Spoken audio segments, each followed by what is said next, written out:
तो सब जगह मैं नहीं कह रहा हूँ, पर काफ़ी जगह ऐसा होता है कि नशे का व्यापार भी उनके थ्रू हो रहा है, ग्रांट भी ले रहे हैं गवर्नमेंट से, सब्सिडी भी आ रही है और उल्टे सीधे काम भी हो रहे हैं वहाँ।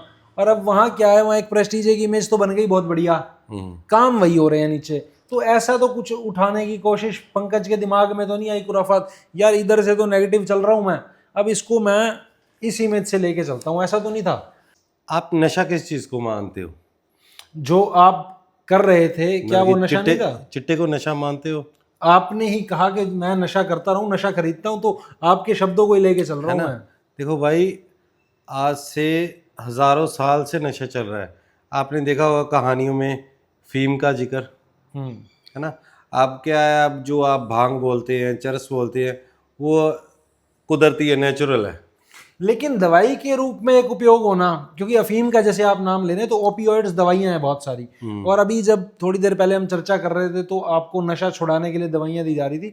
आपके शब्द क्या थे कि मैं इंजेक्शन भी ले रहा हूं, मैं दवाइयां भी ले रहा हूं, मैं डबल मजा ले रहा हूं, आप ये कह रहे थे? अब वो मेडिकल नशे के पैसे बहुत लगते थे, और मेरे एक दोस्त ने बताया था कि 600 रुपये ग्राम मिलती है, और हम 4 लोग थे, तो हमने 150-150 रुपया डाला और वो लेके आया, और हमने स्निफ किया उसको। पहली बार जब हमने स्निफ किया तो एकदम से दुनिया चेंज हो गई। जैसे मुझे फील हुआ कि मेरे अंदर एक पावर आ गई है। और बस उसका क्या हुआ, मैं घर पे गया, किसी को कोई शक नहीं हुआ कि आज बेटा कुछ खा के आया है या पी के आया है। एवरीथिंग इज़ नॉर्मल, मतलब कि हर एक चीज़ नॉर्मल हो गई थी। तो मैंने कहा यार, एक 150 रुपये की चीज़ है और हमारा इसमें कोई खर्चा भी नहीं है, और घर वालों को भी नहीं पता लगा, और मेरे अंदर भी एक पावर आ चुकी है। कितने घंटे तक ये 150 रुपए के नशे का सरूर रहा? वो तो पूरा 24 घंटे ही रहा है कि जब भी मैं जाता था, बाहर जाता था, कोई सिगरेट पीता था, वो फिर से चार्ज हो जाता था। अच्छा। और ये चीज़ का मतलब कि एकदम से जैसे आप लोग नॉर्मल हो ना, मैं भी वैसे ही हो गया था नॉर्मल, कि मेरी बॉडी ने वो चीज़ को एक्सेप्ट कर लिया था। भूख लगती थी उसके बाद? भूख भी लगती थी, मैं काम भी करता था, हर एक चीज़ को परफेक्ट तरीके से करता था, वो जो मैंने पहली बार ट्राई किया। 150 रुपए में मजा आ रहा था आपको? जिंदगी का पहली बार मज़ा जो आया था ना, वो 150 रुपये स्निफ करके आया था। फिर हमने फॉइल पेपर पे उसको पफल लेने शुरू कर दिए उसको। स्मैक एक नशा बताते हैं फॉइल पेपर पे जो लोग लेते हैं, क्या ये वही है? स्मैक एक अलग चीज़ है, वो ब्राउन शुगर में आ जाती है। जो चिट्टा था, ये भी फॉइल पे पीते थे हम, उसको मेल्ट करके उसकी लाइन बना के उसके धुएं को स्निफ करते थे। डेली का 6,000 रुपया? डेली का 6,000 रुपया। ये रेट बढ़ गया था उसका या डोज बढ़ गई थी आपकी? रेट बढ़ गया था। रेट बढ़ गया था। डोज वही थी, स्निफ में ज़्यादा लगती है, पेपर में कम लगती थी, फिर वो इसीलिए हमने फॉइल पेपर यूज़ किए। में लव मैरिज हुई तो क्या गर्लफ्रेंड को पता था उस टाइम कि भाई ये बंदा नशे करता है? भाई मैं आपको बताता रहा हूँ कि चिट्टे का ऐसा नशा था कि वो आप दूसरे बंदे को पहचान ही नहीं सकते। मैंने वो पैडलर को फ़ोन किया, जैसे ही मैंने वो उससे नशा लिया है, मैंने पन्नी पे लगाया और एक लाइन लगाते मेरी सारी बॉडी ठीक हो गई। तो उस दिन मैंने कसम खा ली, भाई इसके बगैर कोई दिन नहीं छोड़ूंगा। अच्छा, ये जो पन्नी पे नशा लगा लेते थे और ये चीजें होती थी, करते कहाँ थे? कोई देखता नहीं था? भाई बाथरूम में चले जाते थे, जैसे अपने घर के बाथरूम होते हैं, लाइटर की आवाज़ आती थी, मैं लाइटर ही दूसरा ले आता था जो गोल गोल घूमता है। मैं टिक टिक वाला लेके नहीं आता था, वो फॉइल पेपर हर घर में होता है, तो वो चीज़ें नॉर्मल थी, तो वो चीज़ों का पता ही नहीं लगने देता था। शादी के 10-15 दिन बाद उसको गवर्नमेंट जॉब मिल गई। ठीक है। तो ये मेरे लिए एक जैकपॉट था बिल्कुल। कि 50,000 की सैलरी है, एटीएम मेरे पास होता था, तो वो जो 1 तारीख को पे आती थी और 5 तारीख को पे ख़त्म हो जाती थी, क्योंकि मैं वो 50,000 में खुल के नशा करता था। दोस्तों, लोग कहते हैं अतिशयोक्ति किसी भी चीज की बुरी होती है। अति किसी भी चीज की बुरी होती है। Excess of everything is bad. चाहे वो रोटी हो, चाय हो, कॉफी हो, या हो नशा। नशा दोस्तों शराब का हो, बीड़ी का हो, सिगरेट का हो, या हो चिट्टे का, हेरोइन का, स्मैक का, कैसे जिंदगी को बर्बाद कर देता है। और आज की डेट में हमारा युवा कैसे नशे से बर्बाद हो रहा है। और दोस्तों, नशा जो है पुराने समय से चला आ रहा है, कोई आज की उपज नहीं है ये। लेकिन टेक्नोलॉजी जैसे एडवांस हो रही है उस तरह से नशे करने के तरीके एडवांस हो रहे हैं। दोस्तों आज आपको मिलवाऊंगा पंकज जी से, उनकी क्या कहानी है, कैसे एक व्यक्ति की जो है घरवाली उसे छोड़ के चली जाती है, नशे में वो अपने बच्चे का कंगन भी बेच देता है। तो दोस्तों ये कहानी जो है दिल को पसीज के रख देगी। सीखने को दोस्तों बहुत कुछ मिलेगा, बशर्ते आपके अंदर सीखने की इच्छा होनी चाहिए। इच्छा शक्ति नहीं है दोस्तों तो कुछ नहीं हो सकता। आइए दोस्तों आपकी मुलाकात करवाता हूं नशे के रास्ते से गुजरे, लेकिन आज के समय में उनके जीवन में एक उजियारा है, नया रास्ता है, नई मंजिल की ओर वो अग्रसर हैं। तो आइए दोस्तों आपकी मुलाकात कराता हूं पंकज महाजन जी से। ना नशा करो ना वार करो, करना है अगर तो प्यार करो। तो दोस्तों इस वाक्य को जो है ग्राउंड लेवल पर, जमीनी स्तर पर सिद्ध करके दिखाया है एक व्यक्ति ने, और वो मेरे साथ हैं श्रीमान पंकज महाजन जी। नमस्कार जी। नमस्कार पंकज जी। बहुत बहुत धन्यवाद भाई का। हाँ कैसे जी। हैं आप? बढ़िया भाई जी, बढ़िया। तंदुरुस्त? एकदम तंदुरुस्त, फिट फाइन? फिट भाई जी। मेडल मिला आपको, जोश सेवा मेडल। हाँ जी, हाँ जी। तो दोस्तों इनको मेडल मिला, जोश सेवा मेडल क्यों मिला?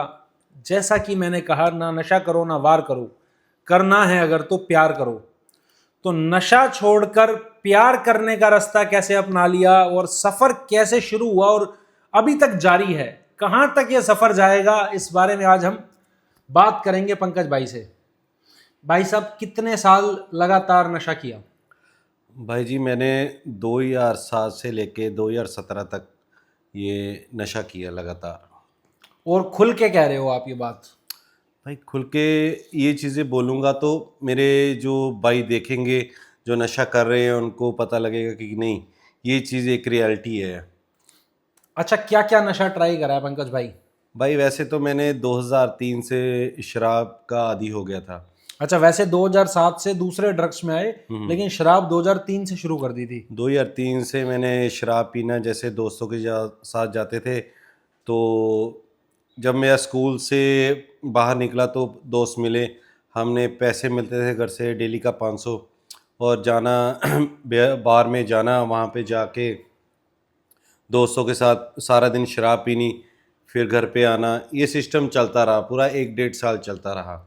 लेकिन जैसे मैं एक हिंदू फैमिली से बिलोंग करता हूँ, हमारे में ये सिस्टम घर वाले अलाउ नहीं करते हैं कि बच्चा आ रहा है वोमिटिंग कर रहा है। तो इसको चेंज करने के लिए मेरे दोस्तों ने मुझे रास्ता बताया था कि यार ऐसे ऐसे मेडिकल नशा भी है। जैसे उस टाइम पे कैप्सूल चलते थे, कफ सिरप चलते थे, तो वो चीज़ें मैं यूज़ करता था। फिर वो सिस्टम 2007 में मैं पहली बार वो हमारे हीरोइन, जिसे हम चिट्टा बोलते हैं, उससे वाकिफ़ हुआ था। वो एक बार ऐसा टेस्ट किया कि 10 साल मैंने उसको लगातार किया। तो दोस्तों शराब से शुरू हुए, कैप्सूल ये बता रहे हैं, हाँ जी, कफ सिरप ये बता रहे हैं, और उसके बाद हीरोइन या जिसे चिट्टा कहते हैं। हाँ जी। अब दोस्तों जानकारी पूरी देंगे, डिटेल में लेकर के आपको चलेंगे कि नशे की जो जर्नी है, जो रास्ता नशे का है, कितना खतरनाक होता है, क्या क्या भाई ने झेला है। और दोस्तों ये ना सीखने वाली चीज़ें हैं। विशाल वशिष्ठ जो आपके साथ वीडियो शेयर कर रहा है, जो आपके पास लेकर कंटेंट आ रहा है ना, ये ऐसे ही ऐरा गहरा कंटेंट नहीं है, ये सीखने वाली चीज़ें हैं। किसी को देख करके अगर आप सीख जाओगे तो बहुत अच्छा है, और अगर कोई व्यक्ति सोचे नहीं मैं सब कुछ खुद से करके सीखूंगा, तो जिंदगी का बेड़ा गर्क कैसे हो जाता है, ये पंकज जी आज बताएंगे आपको। तो पंकज भाई ये जो नशा है हीरोइन, ये किस प्रकार से आप लेते थे? जब 2007 में हमारा जैसे दिल्ली का वो मेडिकल नशे के पैसे बहुत लगते थे, और मेरे एक दोस्त ने बताया था कि 600 रुपये ग्राम मिलती है, और हम 4 लोग थे, तो हमने 150-150 रुपया डाला और वो लेके आया, और हमने स्निफ किया उसको। पहली बार जब हमने स्निफ किया तो एकदम से दुनिया चेंज हो गई। जैसे मुझे फील हुआ कि मेरे अंदर एक पावर आ गई है। और बस उसका क्या हुआ, मैं घर पे गया, किसी को कोई शक नहीं हुआ कि आज बेटा कुछ खा के आया है या पी के आया है। एवरीथिंग इज़ नॉर्मल, मतलब कि हर एक चीज़ नॉर्मल हो गई थी। तो मैंने कहा यार 1-150 रुपये की चीज़ है, और हमारा इसमें कोई खर्चा भी नहीं है, और घर वालों को भी नहीं पता लगा, और मेरे अंदर भी एक पावर आ चुकी है। कितने घंटे तक ये 150 रुपए के नशे का सरूर रहा? वो तो पूरा 24 घंटे ही रहा है कि जब भी मैं जाता था, बाहर जाता था, कोई सिगरेट पीता था, वो फिर से चार्ज हो जाता था। अच्छा। और ये चीज़ का मतलब कि एकदम से जैसे आप लोग नॉर्मल हो ना, मैं भी वैसे ही हो गया था नॉर्मल, कि मेरी बॉडी ने वो चीज़ को एक्सेप्ट कर लिया था। भूख लगती थी उसके बाद? भूख भी लगती थी, मैं काम भी करता था, हर एक चीज़ को परफेक्ट तरीके से करता था, वो जो मैंने पहली बार ट्राई किया। 150 रुपए में मजा आ रहा था आपको? जिंदगी का पहली बार मज़ा जो आया था ना, वो 150 रुपये स्निफ करके आया था। फिर ये बड़ी कैसे चीजें आगे? थी जैसे हमने डेली डेली स्निफ करना शुरू कर दिया, फिर वो, और जैसे फिर हमने फॉइल पेपर पे उसको पफल लेने शुरू कर दिए उसको। स्मैक एक नशा बताते हैं फॉइल पेपर पे जो लोग लेते हैं, क्या ये वही है? स्मैक एक अलग चीज़ है, वो ब्राउन शुगर में आ जाती है। जो चिट्टा था, ये भी फॉइल पे पीते थे हम, उसको मेल्ट करके उसकी लाइन बना के उसके धुएं को स्निफ करते थे। अच्छा। वो मैंने 2000 नियर अबाउट 12 तक मैंने ये पेपर पे पिया उसको। और क्योंकि जब मैंने शुरुआत की थी ये 600 रुपये ग्राम था, 2012 तक ये 6000 रुपये ग्राम हो गया था। अच्छा। तो इससे क्या होता था कि अब डेली का 6000 रुपया बहुत मुश्किल हो गया था। तो जितने दोस्त डेली सर्कल, का 6,000 रुपया? डेली का 6000 रुपया। ये रेट बढ़ गया था उसका या डोज बढ़ गई थी आपकी? रेट बढ़ गया था, रेट बढ़ गया था। डोज वही थी, स्निफ में ज़्यादा लगती है, पेपर में कम लगती थी, फिर वो इसीलिए हमने फॉइल पेपर यूज़ किए। अच्छा। तो 2012 तक मैंने, पेपर में कैसे ये? जैसे हमने वो हीरोइन के टुकड़े को रखा फॉइल पेपर पे, उसको नीचे से मेल्ट किया, फिर उस पे पानी लगा के उसकी लाइन बनाते थे, अच्छा। और वो उसको नीचे से लाइटर से आग लगाते थे, उसके ऊपर से जो धुआं निकलता था ना, उसको हम स्निफ करते थे, जैसे पेपर की पाइप बना के, अच्छा। नोट की पाइप बना के। ये तरीके, ये टैक्ट कहाँ से सीखे? ये टेक्ट क्या, आजकल क्या, सब कुछ तो हमें सोशल मीडिया पे मिल जाता है देखने को। उस समय तो इतना सोशल मीडिया भी नहीं था। नहीं, उस टाइम पे जो हॉलीवुड की पिक्चर्स होती हैं, जैसे स्निफ का तो हमें बहुत सारी पुरानी फिल्मों में देखा ही होगा। ये पेपर का भी जैसे हमने यूट्यूब खोला, वहाँ पे देखा कि हेरोइन यूजेस कैसे होती है। हमारे इधर तो 2005 के बाद आया है, लेकिन ये अमेरिका में 1990 से आ रहा है। वहाँ पे बड़े लोग परेशान थे, उनकी वीडियो देखते थे, जैसे बड़े बड़े सिंगर्स हैं वो बैठे हुए हैं, उनका ये सिस्टम चलता रहा, वहाँ से देख के हमने इसको ऑब्जर्व किया। और फिर ये टीके पे जर्नी कैसे आई फिर? टीके पे 2012 में मैंने शादी कर ली। मेरी लव मैरिज हुई, और उस, अच्छा, जब ये मैं चीज़ लूंगा बीच में, लव मैरिज हुई तो क्या गर्लफ्रेंड को पता था उस टाइम कि भाई ये बंदा नशे करता है?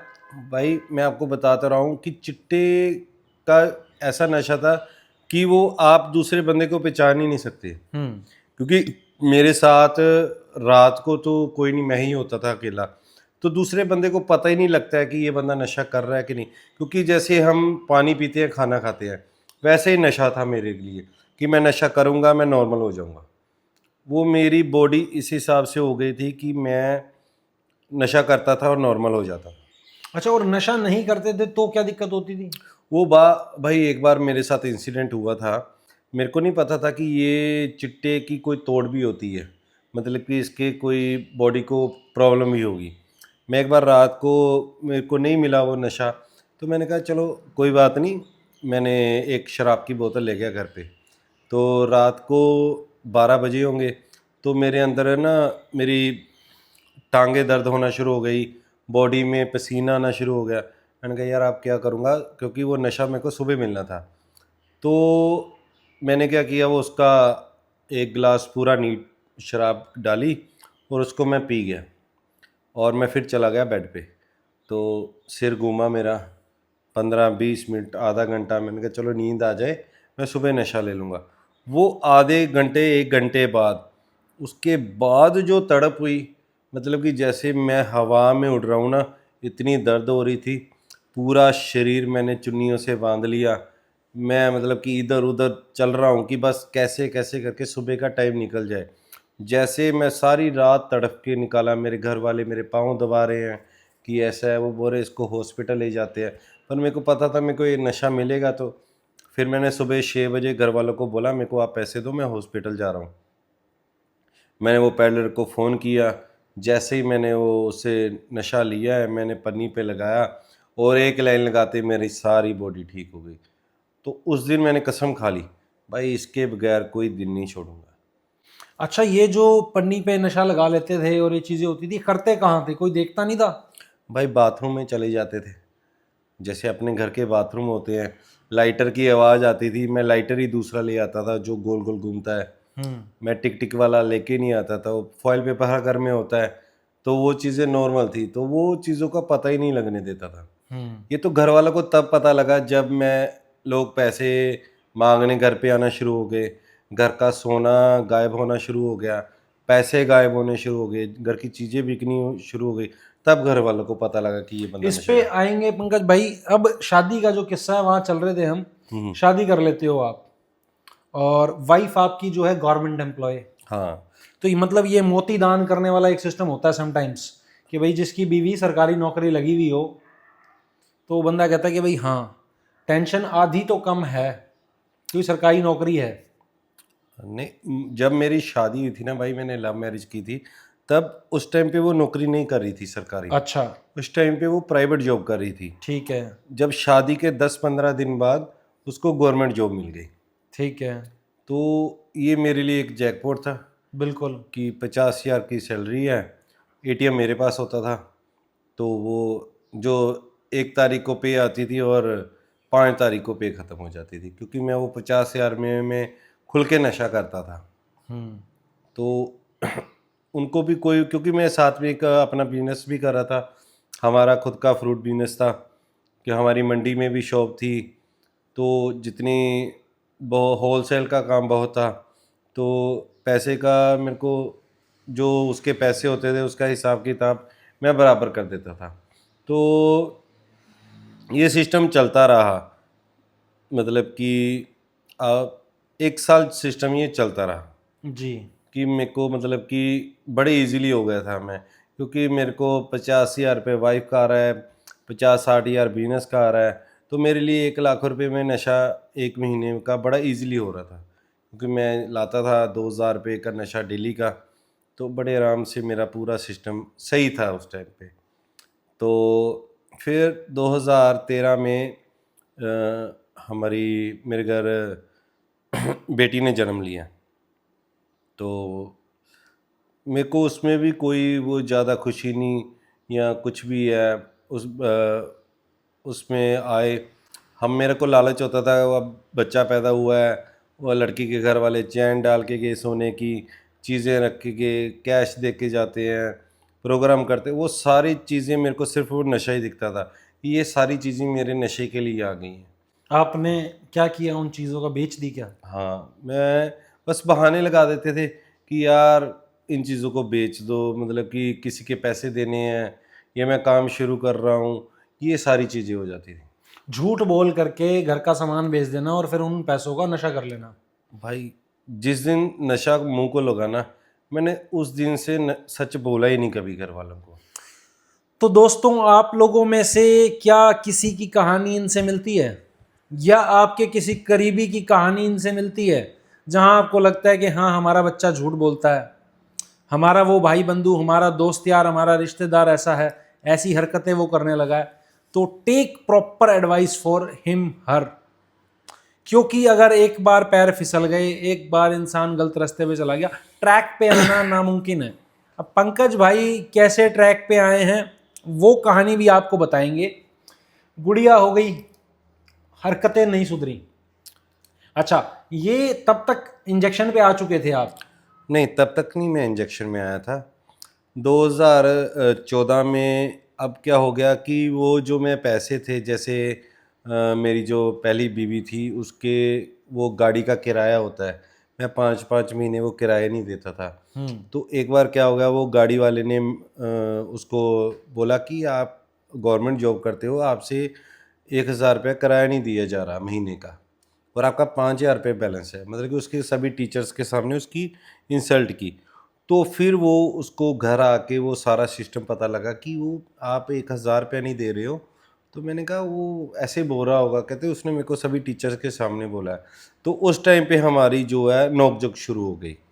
तो उसने एटीएम ले लिया अपना वापस। मैंने कहा ठीक है, कोई बात नहीं, अपनी चीज़ ले लो आप। तो अब मेरे को हो गई पैसों की कमी। अब जैसे वो बीवी थी जो पहली, वो जॉब पे चली जाती थी और मेरी ड्यूटी होती थी बच्चे को संभालने की। अब मेरे पास नशा मैं करूँगा, मेरी बॉडी एक्टिव होगी तो मैं बच्चे को संभालूँगा। तो फिर मेरे पास जैसे मैंने बड़ी मुश्किल से 500 हज़ार रुपया करना, और नशा होता था कम। फिर मैंने इसको इंजेक्टर रूप में लेना शुरू कर दिया। उस टाइम पे फिर मैंने इंजेक्शन लगाना शुरू कर दी, क्योंकि इंजेक्शन लगाने से 2-3 सेकंड में मेरी बॉडी नॉर्मल हो जाती थी और उसमें पैसे भी कम लगते थे। मैंने कहा यार ये सही है। अच्छा, इंजेक्शन कौन सा इस्तेमाल करते थे? ये हीरोइन को मेल्ट करके उसको इंजेक्शन में डाल के हीरोइन का इंजेक्शन लगाता था, चिट्टे का इंजेक्शन लगाता था। पानी में मिक्स करके उसको? हाँ, पानी में पहले उसको चम्मच में गर्म करके फिर उसका इंजेक्शन भर के वो उसको लगाता था। अच्छा, सिरिंज में भर के उसको? हाँ, सिरिंज में भर के। तो ये इंजेक्शन लगाना कैसे सीखा आपने? जैसे हमें पता था, हमारे दोस्त भी लगाते थे, तो उन्होंने बताया था कि ऐसे वेन से ब्लड खींचो और सीधा उसको लगा दो।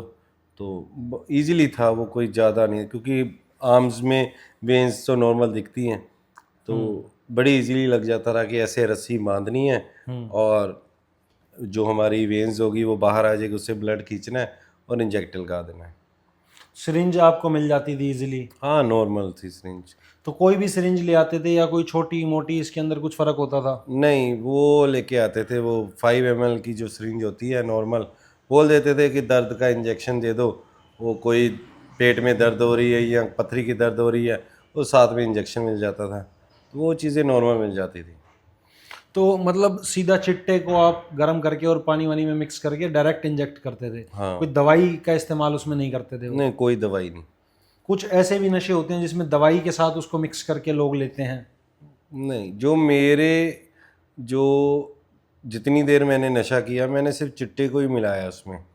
चिट्टे को पानी के साथ मिला के पहले पहले गर्म करते थे, टाइम होता था। जब धीरे धीरे तड़प बढ़ती गई, फिर तो सीधा ही पानी में डाल के उसको हिला के इंजेक्शन लगा लेते थे। ये फिर जब पैसे की कमी हो गई, फिर घर वालों क्लेश पड़ने शुरू हो गए। फिर घर वालों को पता लग गया कि ये बंदा नशा करना शुरू कर दिया। मेरी मम्मी ने देख लिया मेरे को टीका लगाते हुए। फिर वो घर पे ही इंजेक्शन लगा रहे थे आप? हाँ, घर पे इंजेक्शन लगा रहा था। तो मम्मी ने देख लिया, तो फिर उन्होंने मेरे को जैसे डॉक्टर के पास ले गए कि ऐसे ऐसे करके इसको मेडिसिन ले दो। मैं मेडिसिन भी खा रहा था और नशा भी कर रहा था। फिर मेरा जो डोज मज़ा था वो मेरा डबल हो गया। मैंने नशा छोड़ने के लिए मेडिसिन नहीं खाई, मैंने नशे को बढ़ाने के लिए मेडिसिन खाई। अच्छा। क्योंकि मैंने वो कसम खाई हुई थी, भाई मैं एक दिन भी नशे के बगैर नहीं जीऊँगा, मैं तड़प नहीं सकता। ये चीज़ हुई थी। अच्छा, एक बात बताओ पंकज भाई, पीछे से फाइनेंस आपका स्ट्रोंग था तो इतनी दिक्कत नहीं आई। भाई पिताजी का बिजनेस था, फिर वाइफ की सरकारी नौकरी थी। अब जब मैं इसको कोरिलेट करूँगा नॉर्मल आदमी से, तो लोअर मिडिल क्लास है, दिहाड़ी मजदूरी वाला है, जिसका पिताजी या 30-35 हज़ार रुपये की नौकरी कर रहा है कोई व्यक्ति, उसके बच्चे अगर इन चीज़ों में चले जाएं तो वहाँ क्या नुकसान इसके होंगे? कोई था सर्कल में ऐसा बंदा आपके? भाई मैं ये नहीं बोल रहा हूँ कि फाइनेंशियली में हम भी मिडिल क्लास के थे, मतलब कि उस टाइम पे जब हम जवानी में आए ना, उस टाइम पे बिजनेस चलना शुरू हो गया। तो उस टाइम पे घर वालों को था, मैं घर वालों का पहला बेटा था जो कॉलेज गया था। तो मेरे बाप को खुशी थी कि हमारा परिवार का पूरा पहला बेटा कॉलेज गया है, तो वो पैसे मिलते थे। लेकिन वो सोसाइटी ऐसी में चला गया, वो पता ही नहीं लगा कि शराब से शुरू होके मैं एक चिट्टे के इंजेक्शन तक ख़त्म हो गया। ये चीज़ हुई। अब क्या हुआ, जैसे नॉर्मल मेरे भी वो सिस्टम हो गया। अब घर में सारा गहना मैंने बेच दिया था। घर वाले अब ताले लगाने शुरू कर दिए थे पैसे को। जब घर में कोई रिलेटिव आता था ना, तो रात को जैसे वो अपने कपड़े रखते हैं किल्ली पे, वो किल्ली पे कपड़े नहीं रखते थे, अपने पिल्लों के नीचे रख के सोते थे, उनको ये था पंकज पैसे निकाल लेगा। पंकज पैसे ना निकाले, क्योंकि मैं बेशर्म हो गया था। मैंने कहा अब जो जैसे मर्जी है, बस मेरे को पैसे चाहिए। तो ये उसके बाद भी चलता रहा जब एक बच्चा हो गया आपका? हाँ, बच्चा हुआ चलता रहा। फिर वो घर में इतना ज़्यादा क्लेश होना शुरू हो गया। तो एक दिन बच्ची को मैं खिला रहा था, तो वो वॉकर में खेल रही थी, तो मेरे पास नशे के पैसे नहीं थे। तो मैंने कहा यार अब क्या करूं ना, मैंने फ़ोन था, फ़ोन भी बेच दिया था। तो उसके हाथ में मैंने कंगन देखा, वो पहनते हैं ना वो नज़र के लिए, एक गोल्ड का होता है, काला मोती होता है। तो वो मैंने एक उतार लिया, जाके मैंने ज्वेलर्स के पास चला गया, उसने मेरे को उसका दिया 700 रुपया। मैंने कहा चलो 500 रुपये का मेरा चिट्टे का इंजेक्शन लग जाएगा, 200 रुपये मेरे पास बच जाएगा। तो पूरे घर में ढूंढ रहे हैं कि भाई वो कहाँ गिर गया। तो मैं भी उनके साथ ढूंढ रहा हूँ कि हाँ गुम हो गया, गुम हो गया। तो आज का दिन ऐसी चीज़ों का रिग्रेट होता है कि यार क्या मतलब कि नशे के लिए मैं बच्ची के कंगन तक बेचने को, फिर मेरा था कि मैं दूसरा कब बेचूं। वो तो आज फील होता था ना, उस टाइम पे फील होता था कि चलो एक का तो सॉर्ट आउट हो गया, किसी ने चिल्लाया नहीं, कुछ नहीं किया। मेरा था अब मैं दूसरे को कब बेचूंगा। वो उन्होंने उतार के रख लिया, तो ये सिस्टम हुआ फिर। वो बड़ी बुरी फीलिंग आती होगी, ये दूसरा उतार लिया इन्होंने। वो अब ये चीज़ें फील होती है ना, उस टाइम पे नहीं यार, उस टाइम पे बहुत बुरा लगा था यार, इसके भी 700 मिल जाने थे। हाँ हाँ, मैं तो वही चीज कह रहा हूँ, उस टाइम बड़ा बुरा फील हुआ होगा। बहुत बुरा ये फील हुआ, उतार लिए इन्होंने यार, मेरा एक दिन का डोज चला गया एक है। दिन का डोज चला गया। जी। तो अच्छा, फिर ये डाइवोर्स तक कैसे पहुंच गई बात? जब घर में कला क्लेश, मैंने बीबी के नाम से लोन ले लिया, तो ये जब सारी चीज़ें घर पे पता लगनी शुरू हो गई ना, तो उसने अपने घर वालों को फ़ोन कर दिया कि ऐसे ऐसे है, आप मेरे को आके ले जाओ। तो लड़की के घर वाले आए, तो बोले बेटा बात करो, तो ऐसे ऐसे है। मैंने कहा क्या बात करनी है, अब इसने डिसीज़न लिया है जाने का, तो ये जा सकती है। तो उन्होंने बोला चलो यार आप ना ऐसा करते हैं, हम तेरे को एक मौका देते हैं कि अगर तू सुधर जाएगा तो हम लड़की को दोबारा वापस भेज देंगे। मैंने कहा चलो कोई बात नहीं, मैं कहा देखते हैं। मैं वो रूम में बैठे हुए थे, मैं बाहर लॉबी में, तो मैं गया कमरे कमरे के अंदर, अलमारी से उस मेरे को पता था आज इसने पैकिंग कर रही है, उसके पर्स से मैंने 2500 रुपया निकाल लिया। जाते जाते भी मैंने कहा चलो हम मेरा एक दो दिन की डोज का तो हो जाएगा। चले गए हैं, उसका कॉल आया मेरे को कि वो बेटी के दूध के पैसे थे, मैंने वो देने थे, जिसके जैसे होता है ना कि महीने बाद पैसे देते हैं। मैंने मेरे को नहीं पता यार मैं कहाँ गए पैसे। मैंने कहा ठीक है यार चलो। मेरे को था वो चली गई है, बच्ची भी चली गई है, बीवी भी चली गई है, अब मैं आराम से नशा करूँ। मेरे को उस टाइम पे दुख नहीं था, मेरे को ये था कि अब ज़िंदगी है ना जो, अब मज़े से जिएंगे, अब मैं नशा जो है ना प्रॉपर तरीके से करूँगा। तो फिर मेरे घर में एक स्कूटर बचा था, तो उसका नंबर VIP था, 777 नंबर था उसका, तो मेरे डैडी का था। तो उसको मैंने, घर वाले बेचारे रो रहे हैं कि परिवार उजड़ जाएगा ना, मैंने स्कूटर लिया, मैं चला गया कबाड़िए की शॉप पे, उसको बेचा मैंने 6000 रुपये में। और अपना फ़ोन तो था ही नहीं मेरे पास, मैं दोस्त के पास, उसका नंबर अलग से बेचा क्या? बीच में ही बोलते नंबर के कोई पैसे नहीं मिलते हैं। मैंने कहा चलो यार कितने पैसे दे रहे हो, 6000 रुपये दे दिया। तो वो 6000 रुपये लेके मैं घर चला गया, ओ सॉरी दोस्त के पास चला गया। वो हमने डिसाइड किया कि 6000 रुपये में 2 ग्राम नशा लाएंगे, 1 ग्राम बेचेंगे, 1 ग्राम पियेंगे। वो क्या हुआ, जिस दोस्त के घर गया, 1 ग्राम पहले दिन पिया, 1 ग्राम दूसरे दिन पिया, तीसरे दिन दोस्त ने बोला भाई तू अब तू जा, घर वाले नाराज़ हो रहे, जैसे नॉर्मल होता है सबका, वैसे उसने बोला भाई अब तू जा। तो मैं अब मैंने कहा यार मैंने तो स्कूटर भी बेच दिया है, घर वाले अब मैं क्या मुंह दिखाऊंगा, अब सारे लड़ाई करेंगे। तो मैंने कहा नहीं यार अब मैं घर नहीं जा सकता, मैं स्टेशन में भाग गया, वहाँ पे पठानकोट के पास स्टेशन में चला गया। क्योंकि जैसे अब मेरी बॉडी है ना, उस टाइम पे मेरे बाल लंबे थे, दाढ़ी बड़ी थी, और वेट मेरा नियर अबाउट 52 kg के 50 के करीब था। तो मतलब कि जैसे चप्पल पहनी हुई थी मैंने जब घर से भागा था, चप्पल और एक जैकेट में था, मतलब कि जैकेट फटी हुई जैकेट, और स्टेशन पे बैठा हुआ था मैं। तो वो पोल होते हैं ना जो स्टेशन में लाइट वाले पोल होते हैं, वहाँ पे बैठा हुआ था मैं। तो ऐसे सोच रहा था कि अब क्या करूँ, अब घर कैसे जाऊँ, किस दोस्त से पैसे मांगूँ। तो पता नहीं, वो मेरे को तो आज तक नहीं पता लगा। वो एक लेडी आई, उसने 10 रुपये रख दिए। मैंने कहा यार ये किस लिए रख दिए। मैं बैठा रहा चुप करके, धीरे धीरे करके पूरा एक दिन में मेरे पास 500 रुपये इकट्ठा हो गया। तो ये भिखारी वाली स्टेज आ गई मतलब। हाँ, मतलब कि मैं चुप करके बैठा था, मैं बोल नहीं रहा था कुछ कि मेरे को पैसे हाँ, दो। भिखारी समझ के लोग हाँ, पैसे रखने लग गए। पैसे। और आप कितने दिन बैठे हो वहाँ पे, घर नहीं जा रहे हो? मैं जो डेली का मेरे को होता था वहाँ पे 550-600 रुपये इकट्ठा हो जाता था।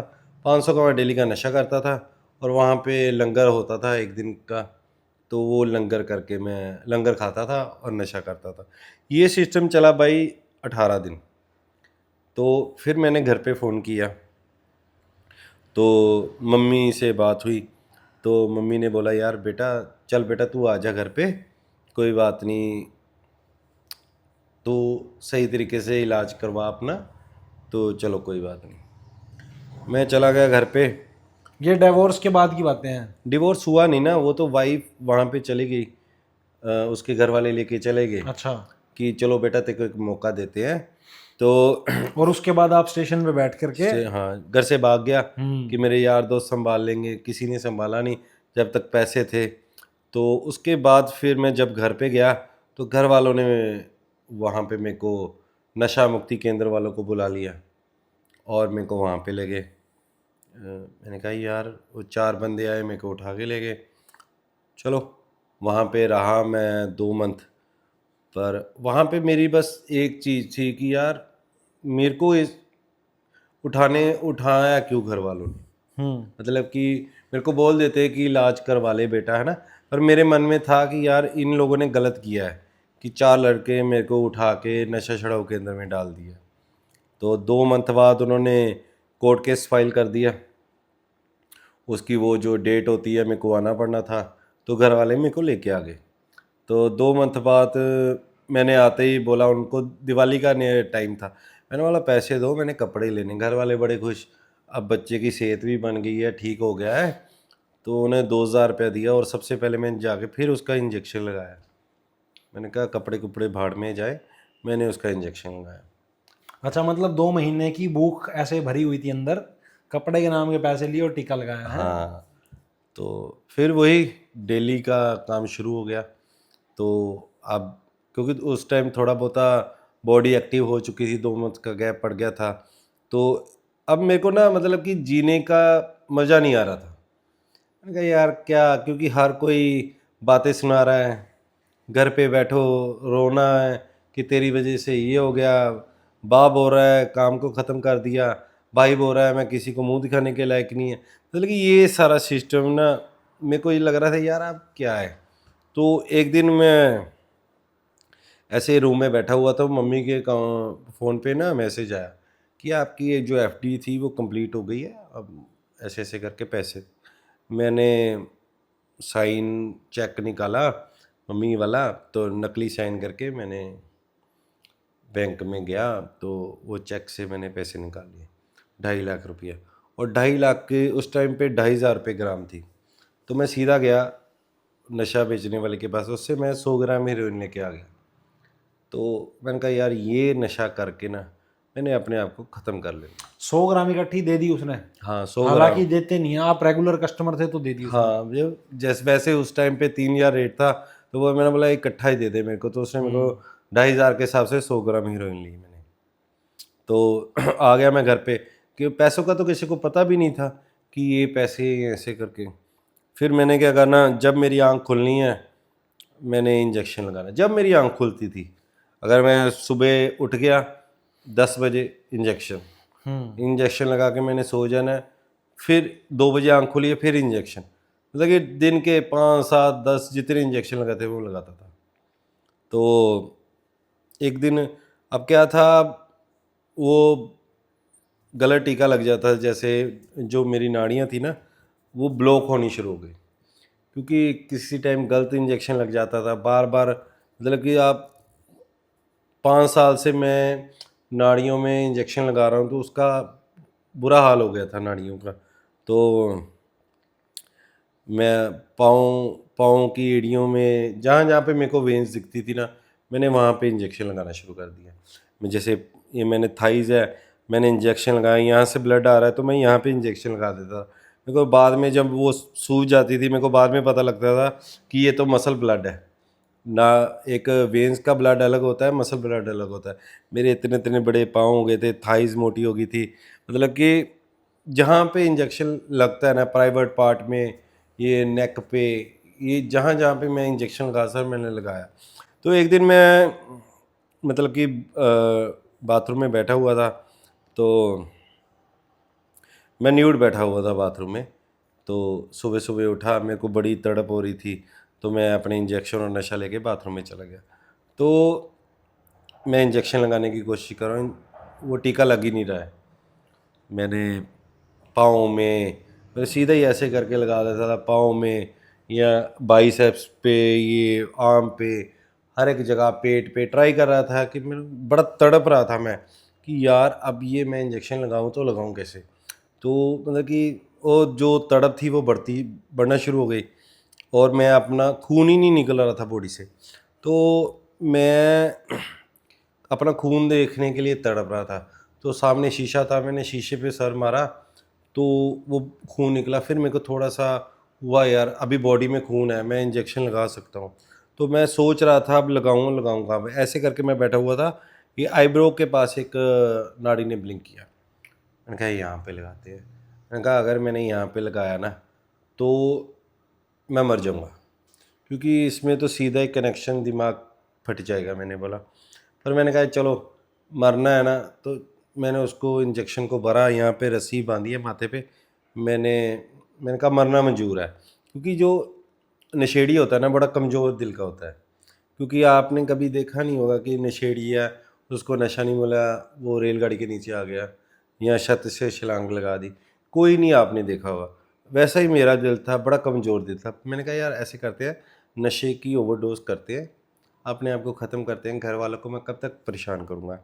तो मैंने इंजेक्शन लगाया, तो जब मैंने ब्लड को खींचा, मैंने लगाया, तो उसके बाद 4 घंटे बाद मेरे को फिर से होश आई, और मेरा माथा सूजा हुआ है, और मैं फिर से तड़प रहा हूँ। मतलब कि वो लगा नहीं वेंस में, वो आगे फोरहेड पे चला गया, और मैं फिर बच गया।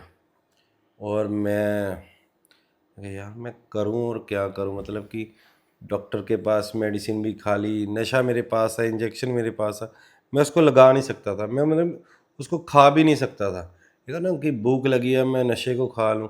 मैंने हर एक चीज़ की, उसको मुंह में भी रखा कि यार मैं किसी तरीके से अपनी बॉडी को नॉर्मल कर लूँ, लेकिन नहीं हो रही थी। मतलब कि अब मेरे पास, मैं बड़ी मुश्किल से उठा और टी शर्ट पहनी, लोअर पहना, खून से खून चल रहा है बॉडी में, है ना, जहाँ जहाँ टीका लगाता रहा धीरे धीरे ब्लड निकल रहा था, और जाके मैं चला गया अपने रूम में, जाके लेट गया। तो मम्मी आई, बोले बेटा तू तू मर जाएगा, मतलब कि तू ख़त्म हो जाए ना, ऐसी हमें नर्क भरी ज़िंदगी दे रहा है, इससे अच्छा है तू मर जा। मैं अब उनको क्या बोलूँ कि मैं तो नशा करके भी नहीं मरा, मैंने मरने की कोशिश की है लेकिन मैं मरा नहीं, है ना। तो वो एक बात थी जिसने मेरे को हिट किया। कहते हैं ना कि नशा कर कर मरते हैं लोग, नशा छोड़कर कोई नहीं मरता। मैंने कहा यार नशा छोड़कर, मैंने कहा इनको क्या पता कि तलब क्या चीज़ है, कि मैं अगर डेली में 5-10 ग्राम का नशा इंजेक्शन अपनी बॉडी में ले रहा हूँ, तो इनको मेरी तड़प का क्या पता। जैसे एक शराबी है, वो एक बोतल पीता है डेली की, एक दिन नहीं पिएगा उसका क्या हाल होता है, उसकी पूरी बॉडी शिवरिंग होती है, और मैं तो इन सब का हाईएस्ट नशा कर रहा हूँ। तो मैंने कहा, मेरी मम्मी रो रही थी, उसके आंसू निकल रहे थे। मैंने कहा ठीक है, क्योंकि मैंने कहा यार मैं किसी को कुछ नहीं मानता था। मैंने कहा चलो ये बात को भी मैं झूठा साबित कर दूंगा, मैं तैयार हूँ। मैंने कहा आप ऐसा कीजिए। बोलते अगर बेटा इलाज है, डॉक्टर है, क्योंकि बहुत बार मेरे घर वालों ने दवाई लेके दी, डॉक्टर के पास लेके गए, ये बाबा लोग के पास ले गए, वो लिख के दे देते थे, वो मंत्र या लिख के दे देते थे, इसको बेटा पी ले, नहाते वक्त इसको अपने बॉडी पे लगा लेना, मतलब कि कोई नारियल ले जा, वहाँ माथा, मैंने हर एक चीज़ ट्राई कर ली, लेकिन इससे मुझे नशे को कोई वो नहीं था कि मेरे को नशा करने की तलब ना लगे। तो मैंने कहा ठीक है आप बाहर जाओ, अगर दरवाज़ा खटका लेना, अगर आवाज़ आ गई तो समझो मैं ज़िंदा हूँ, नहीं तो आप कोई बात नहीं, मैं चलो अपने रूम को, मैंने कहा मैं लॉक नहीं करता, आप जाओ। तो घर वाले भी मतलब कि इतने वो दुखी हो चुके थे कि यार अब तुम मर जा।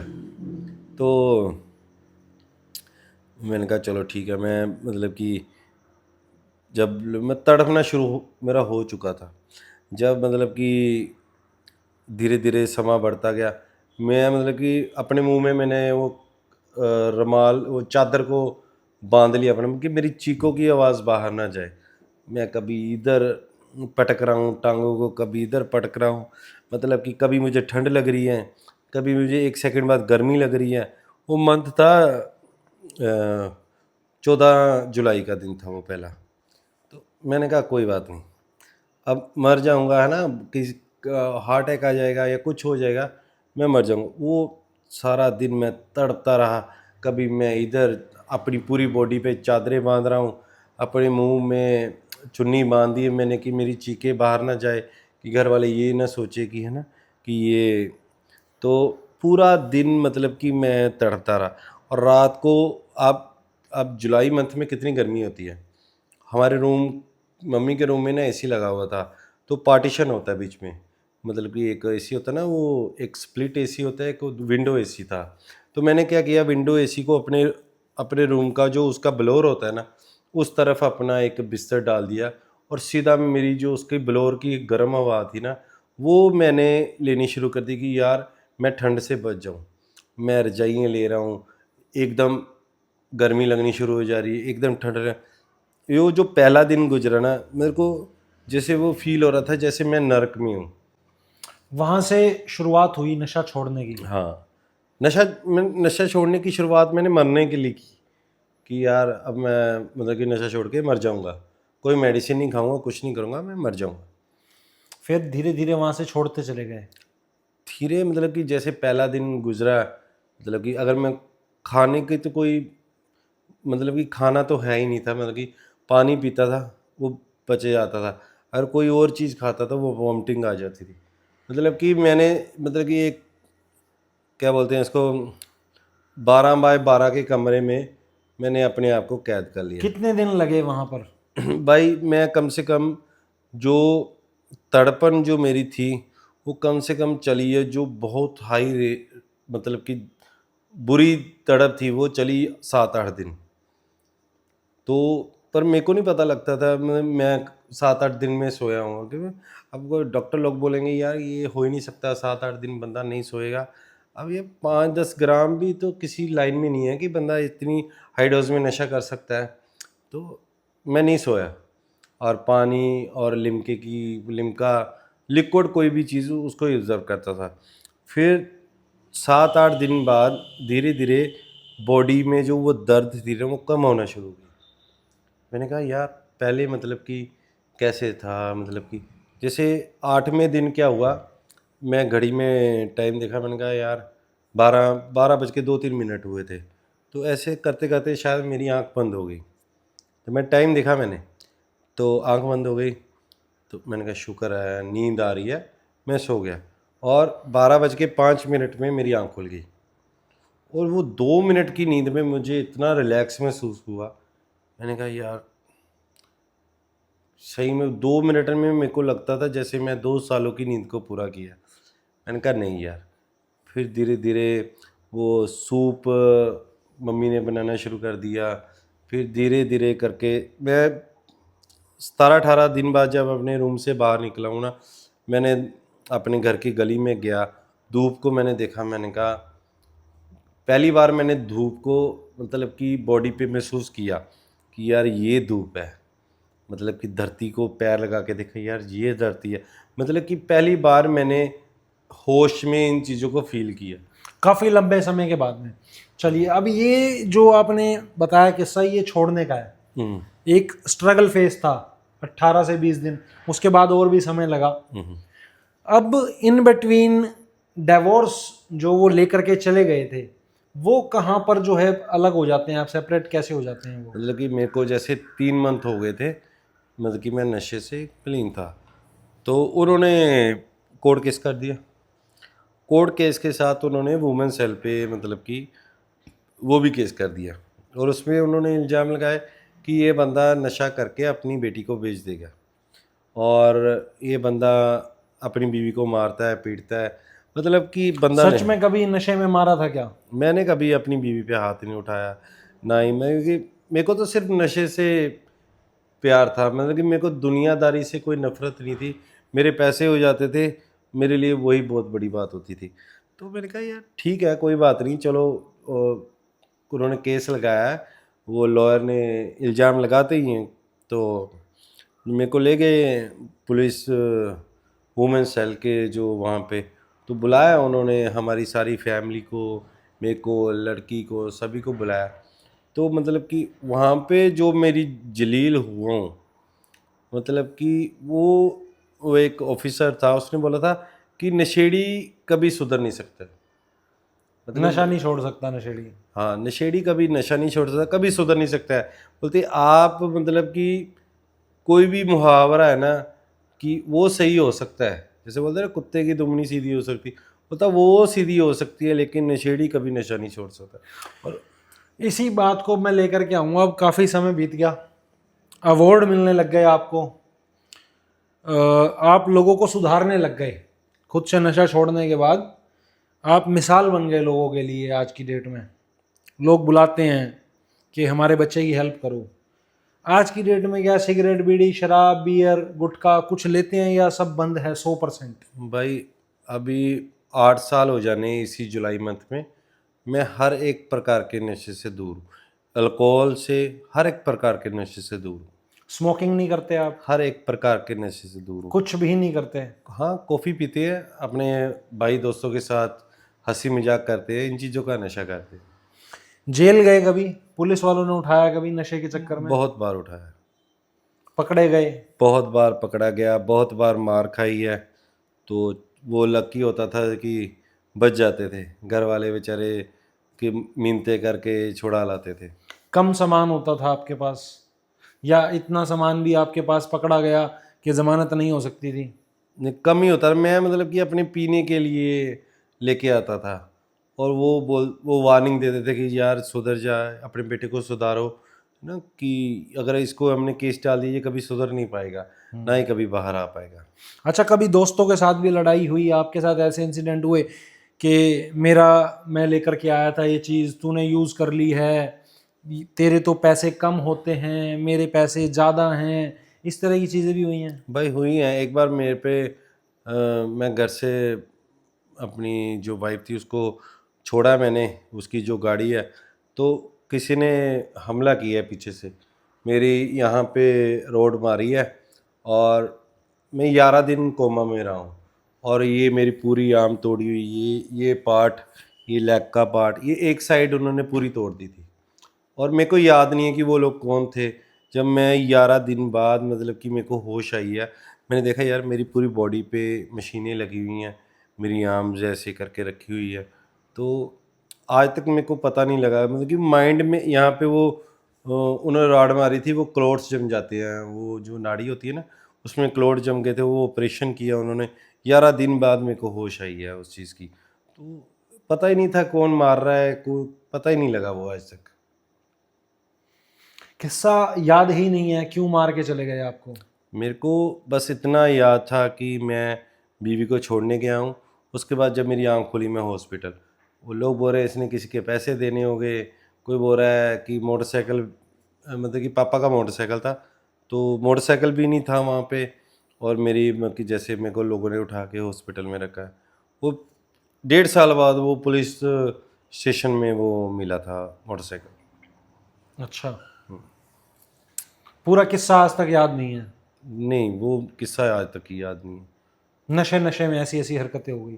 पता नहीं क्या, पता किसने दुश्मनी निकाली है या किसी का बुरा किया होगा जो मेरे कर्म वहाँ पे आए सामने। समाज सुधारक की छवि कैसे बन गई फिर ये? वो भाई जब मैंने वही आप पुलिस स्टेशन वाला किस्सा हुआ ना कि भाई नशेड़ी नहीं कभी सुधर सकता, मैं उनको बोल रहा था कि भाई 3 मंथ हो गया है मैंने कोई नशा नहीं किया है। तो किसी ने मतलब कि मेरी बात, एक होता है ना बात को सीरियस लेना या कुछ, मानी नहीं किसी ने बात? कि वो सुनी नहीं उन्होंने, कहते तू चुप रह बस। नहीं यार, आंखों में आंसू थे। मैंने कहा यार ठीक है। वो उन्होंने बड़े मतलब कि मेरी मम्मी पे भी केस लगा दिया, मेरे बाप पे भी केस लगा दिया कि ये भी दहेज मांगते, मतलब कि इतना सारा सिस्टम। ठीक है, मैंने गलती की, मैं नशा करता था। तो फिर मुझे मजबूरन वो बोलते जहाँ तो सारे केस पड़ेंगे तुम्हारी फैमिली पे, यहाँ तो डिवोर्स कर दे। तो मेरे पास उन्होंने ऑप्शन नहीं छोड़ी। मैंने कहा तो बेटी, और बेटी भी हम लेके जाएंगे, मतलब कि और साइन करेंगे कि तू कभी भी आने वाले फ्यूचर में भी बेटी को मिलने के लिए नहीं बोलेंगे। वो स्पेशल से उन्होंने एफिडेविट बनाया, उस पर साइन करवाए। तो उस दिन से मैंने एक चीज़, मैंने कहा यार मैं अपना डिवोर्स नहीं बचा पाया है ना, मुझे दूसरा मौका नहीं मिला, अब मैं किसी का डिवोर्स नहीं होने दूंगा, मतलब कि अपने भाइयों की मदद करूंगा। ये चीज़ मैंने उस टाइम पे प्रण कर ली। ये ऐसा तो नहीं था दूसरों की मदद करने की एक जो छवि बनी, लोगों ने रिस्पेक्ट दी, उसके पीछे पंकज जी ऐसा तो नहीं था भाई मेरा भी काम चलता जाए नीचे नीचे, ठीक है, साइड बाय साइड, और छवि भी एक अच्छी बनी रहे? भाई आजकल क्या है कि क्योंकि बहुत सारी जगह मैं ऐसा देखता हूँ जहाँ ये नशा मुक्ति केंद्र है या रिहेबिलिटेशन सेंटर जो ये बने हुए हैं, वहाँ पर क्या है, मोस्ट ऑफ द जगह होता है, सब जगह मैं नहीं कह रहा हूँ, पर काफ़ी जगह ऐसा होता है कि नशे का व्यापार भी उनके थ्रू हो रहा है, ग्रांट भी ले रहे हैं गवर्नमेंट से, सब्सिडी भी आ रही है, और उल्टे सीधे काम भी हो रहे हैं वहाँ। और अब वहाँ क्या है, वहाँ एक प्रेस्टीज की इमेज तो बन गई बहुत बढ़िया, काम वही हो रहे हैं नीचे। तो ऐसा तो कुछ उठाने की कोशिश पंकज के दिमाग में तो नहीं आई खुराफात, यार इधर से तो नेगेटिव चल रहा हूँ मैं, अब इसको मैं इस इमेज से लेके चलता हूँ, ऐसा तो नहीं था? भाई ये जो मतलब कि मेरा काम है ना, 5 साल बाद शुरू किया मैंने। अच्छा। 5 साल पहले मैं ओपन में ही भाइयों के साथ रहता था। मतलब कि यार एक बात है, मतलब कि आपने देखा होगा कि लोग ना अपने माँ बाप का टैटू बनाते हैं, लव यू मॉम डैड, मतलब कि अपनी गर्लफ्रेंड का नाम लिखवा लेते हैं ना, ज़्यादा से ज़्यादा भगवान का नाम होता है। आप देखो कि मेरा नाम उन लोगों ने अपने बॉडी पे लिखवाया है, कि जो लोगों ने नशा छोड़ दिया उन लोगों ने मतलब कि अपनी बॉडी पे मेरे नाम का टैटू बनाया। तो आप इस चीज़ पे देख सकते हैं कि कितना मतलब कि एक नशेड़ी सुधर के मेरा नाम लिखवा रहा है, वो छवि क्या चीज़ है ना। आपने देखा सिंगर कोई मर गया है, लोगों के टैटू बनवाते हैं लोग मरने के बाद, और भगवान की कृपा से पंकज महाजन जो चीज़ है ना वो जीते जी है ना। अगर मैं पैसा कमाना होता ना तो आज से मतलब कि मेरे 100-150 इंटरव्यूज़ हो चुके हैं, आर्टिकल्स हो चुके हैं, मतलब कि ऑल ओवर इंडिया में मैं सेमिनार्स लगाता हूँ, कॉलेज यूनिवर्सिटी में। मैं पेड भी कर सकता था कि मैं भाई इतने पैसे लेता हूँ। अब मेरे को कॉल आते हैं ना जैसे कि सर आपकी वो प्रोसीडर क्या है। मैंने कहा ये किस चीज़ का प्रोसीडर, कि आप सेशन के कितने पैसे लेते हैं। मैंने कहा यार मैंने तो कभी इस चीज़ों को देखा नहीं कि मतलब कि सेशन के पैसे भी होते हैं, गाड़ी का खर्चा भी होता है, रहने का खर्चा होता है, खाने पीने का खर्चा होता है।